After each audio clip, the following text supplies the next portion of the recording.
হ্যাঁ everyone, good afternoon. তো তোমাদের এখানে আজকে গরম কীরকম পড়েছে? আমাদের এখানে আজকে তাপমান হচ্ছে 38 ডিগ্রি, সরি 37 ডিগ্রি।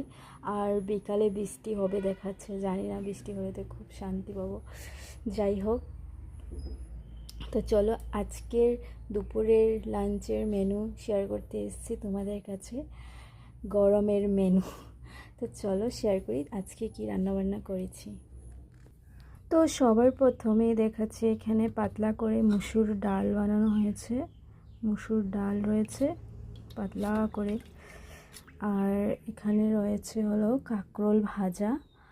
আর এখানে এটা হচ্ছে কাঁচকলা আলু দিয়ে একটু বুট চানা দিয়ে তরকারি করেছি। এখানে রয়েছে লেবু। এটা হচ্ছে পুদিনা পাতার বাটা। তো আজকের লাঞ্চের মেনুতে এইটুকুই। গরমে আর কী বা খাবো বলো। তো চলো, আমাদের এখনও লাঞ্চ হয়নি, আমরা লাঞ্চটা করিনি। তা তোমাদের আজকে কী দিয়ে লাঞ্চ হয়েছে কমেন্টসে জানিও। আর দেখো পুরা ঘেমে গ্যাট হয়ে গেছি। তো চলো, বাই বাই, টাটা।